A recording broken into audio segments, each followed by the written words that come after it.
Nagbabala po ang Department of Justice na aarestuhin si Senator Bato de la Rosa kung tatangkain niyang umalis ng bansa. Naglabas na po ng Immigration Lookout Bulletin Order laban sa senador na may warrant of arrest mula sa International Criminal Court para sa crime against humanity of murder. Saksi si JP Soriano. 6 na buwang nagtago, lumutang noong Lunes, at nanatili sa Senado hanggang sa umalis kahapon ng madaling araw. Walang makapagsabi ngayon kung nasaan si Senador Bato de la Rosa, maging ang kanyang abogado. Where is Senator Bato? Wala pong may alam kung nasaan si Senator Bato. He just exercised his right to travel. Wala namang lawful warrant issued against him. Ayon sa Bureau of Immigration, wala silang naitalang biyahe abroad ni Senador Bato. Nag-issue na ang Department of Justice ng Immigration Lookout Bulletin Order para kay De La Rosa kung magtangka raw siyang lumabas ng bansa. The Department of Justice will treat any attempt of Senator Bato de la Rosa to leave the country as a mockery of justice. We've sent notices to our border control authorities, basically. So, in effect, if he will be cited or if he will be seen trying to flee the country, he will be arrested. Sabi ng DOJ, hihintayin nila ang palugit ng Korte Suprema para makapagkomento muna ang gobyerno at makatugon si De La Rosa sa petisyon nitong huwag siyang ipaaresto. Makikinig tayo kung ano sasabihin ng Supreme Court. Kasi yun lang po ang tama. Makinig tayo. Siya po ang inatasan ng ating saligang batas na maging final arbiter ng mga usapin na ganito. So makikinig tayo sa Supreme Court. Meron namang tracker team ang National Bureau of Investigation o NBI para hanapin ang senador. We are guided by an interagency coordination. Sa ngayon po, ang status dyan, meron pong kaso sa Korte Suprema at yan po yung ating pong pinapantayan at tinaantay upang magkaroon po ng mas malinaw at maayos na proseso ng pagkilos. Nauna nang ipinunto ng Justice Department sa Philippine Act on Crimes Against International Humanitarian Law, pinapayagan ng pagsuko ng isang sospek sa isang international tribunal. Hindi naman namin pwedeng pabayaan yung obligasyon ng ating gobyerno. Diba? Na mapanagot siya. Kaakibat dito, tandaan natin, we have international commitment. Sabi ni Justice Secretary Vida kung gugustuhin daw ni Senator De La Rosa, handa raw silang bigyan ng senador ng protective custody o isa-ilalim sa kusodiya ng DOJ. Susundin daw nila ang karapatan ng senador at gagalangin anuman ang desisyon ng Korte Suprema. Sinisika pa ng GMA News na makuha ang panig ni De La Rosa, pero dati na niyang iginiit na hindi sakop ng ICC ang Pilipinas. Sinabi ng kanyang abogado, gagawin nila ang lahat ng legal remedy para pigilan ang pag-aresto kay Bato. Dati, kung kulang pa yung aming basihan ng paghingi, sana ito ay sapat na dahil nagkabarilan na. Now, kung dun po kami matalo at yun po ang sabihin ng ating sariling Korte Suprema, we will abide. Pero hindi po Korte ng Banyaga. Ako po si JP Soriano, ang inyong saksi. Obstruction of justice ang pinakamabigat na posibleng ikaso ng Ombudsman laban sa matutukoy na responsable sa gulong nangyari sa Senado noong Miyerkules. At kasama po sa iimbestigahan ang ilang senador. Saksi si Joseph Moro.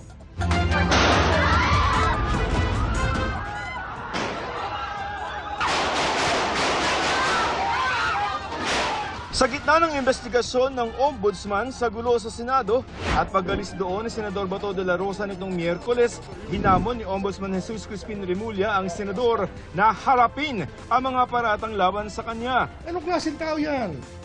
Di ba? Ganyan ba dapat maging senador natin? Tumatakbo sa batas? Is that the hero we want to portray? Flight is indication of guilt. Ayon kay Remulla, bumubuo na ng panel ang Ombudsman para sa investigasyon ang mga posibleng kaso sa mga responsable sa nangyari, obstruction of justice, failure to maintain safety sa Senado, aiding and abetting a fugitive at gross neglect of duty. Obstruction of justice ang pinakamabigat dyan. I think, sa ngayon. Including senators? Well, whoever is found to be in on it. Lahat ng mga senador noong araw na yon kasama sa iimbestigahan, kabilang ang PNP, DILG at NBI. Pati ang mga miyembro ng media hihinga ng affidavit. Ipapasabpi na rin ang mga video na kuha ng media sa Senado, gayon din ng CCTV footages. Maging ang iba pang senador, iimbestigahan. Kasama ang senators, we will have a day with them na kausapin sila para malaman natin, out of due respect also to the positions. So if you can name the senators that medyo nasa list natin? Everybody who was present. The majority. Everybody who was present. And those who came before and after. Para malaman natin lahat. Sa susunod na linggo, ipapasabpi na o ipapatawag ng Ombudsman ang lahat ng mga sangkot sa nangyari sa Senado, kabilang ang mga senador. Kasama na dyan sina Senador Robin Padilla at Senador Jinggoy Estrada. Si Padilla iimbestigahan kaugnay sa mga napaulat na siya ang kasama ni De La Rosa pag-alis sa Senado nitong Miyerkules. Si Estrada naman iimbestigahan kaugnay sa nag-viral na video na ito. Nakuha ng CCTV. Baka may makuha po tayo ng mga recover. Itago niyo yung CCTV. Kasama niya sa investigasyon. Kasama siyempre si Senator Robin Padilla at hihingi natin ang bersyon ng pangyayari sa lahat. Particularly si Senator Jinggoy Estrada kasi nga mayroong insinuations na sinabi niya na itago yung CCTV. Kung ano ang tono nun, malalaman natin. Sana naman ay walang nawawala na footage. Sapagkat may mga allegations at mayroong mga nagsasabi baka tinago na yung mga CCTV footage. Sana naman walang cover-up dito. Paliwanag ni Estrada, binaluktot at binigyan ng kulay ang kanyang sinabi. Ano ibig sabihin i-preserve yung CCTV for future reference? Okay? Why should I keep it in public? Kaya nga itago para i-preserve for future reference. Kasi ebidensya yun eh. Kung pwede nga lang ilabas kaagad yung CCTV, dapat ilabas na. Agad kong sinabi, kay as soon as nakaakyat na po si Sergeant at Arms Mao, sabi ko secure the CCTV room. So nung sinabi po ni Jinggoy na itago, ang ibig niya sabihin make sure walang makakuha. Sinisikap naming makuha ang panig ni Padilla. 6 na buwang preventive suspension naman ang ipinataw ng Ombudsman kay Acting Senate Surgeon at Arms Mau Aplasca. Pero ngayon pa lamang sinabi na ni Remulla na hindi palalampasin ang ginawa ni Aplasca na unang nagpaputok. Sino siya? Anong karapatan niyang gawin yun? Diba? Mas mataas ka sa law enforcement. Sino ka? Not even the president will do that. When you try to be above the law, then you have a problem. Tanong naman ni Senate President Alan Peter Cayetano, bakit si Aplasca lamang ang suspendido? Suspend also the NBI director because he is more a suspect than General Mao dito.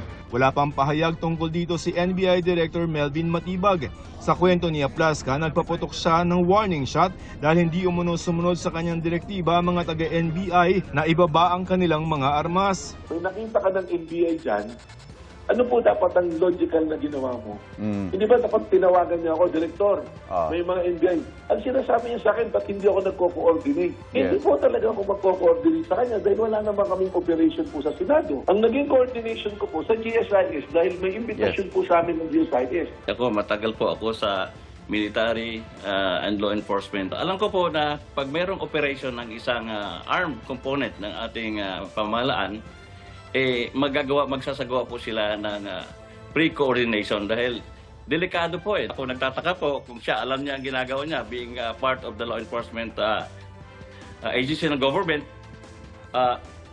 Very strict standard SOP po na mag-coordinate siya sa nalalapit o sa pinakamalapit na law enforcement o military unit. Paliwanag ng Ombudsman, hindi naman parusa kay Aplasca ang suspensyon. Layo nitong ma-preserve ang mga ebidensya gaya ng CCTV footage na hawak ng Senado.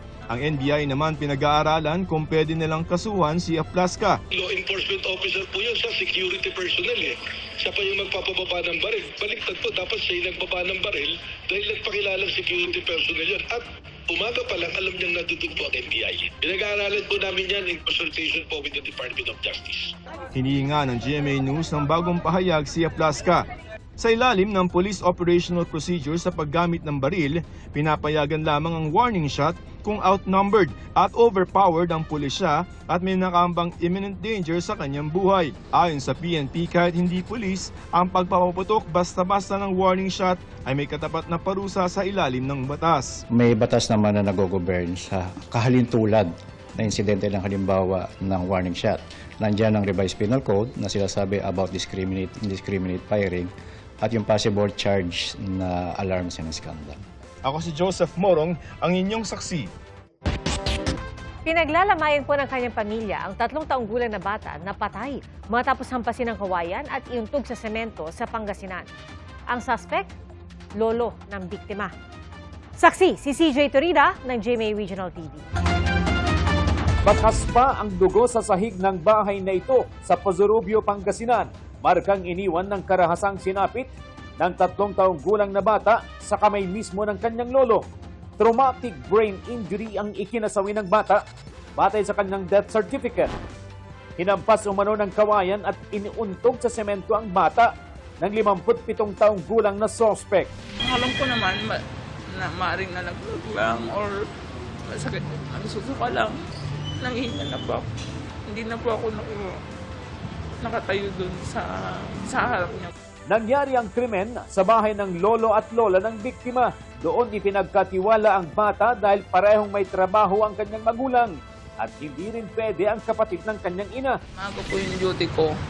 Kaya sabi ko dun sa binan ko, iwan ko na lang sa kanya kasi rest day niya rin po. Naglalabas sa di kalayuan ng kanilang bahay ang lola ng biktima nang mangyari ang insidente.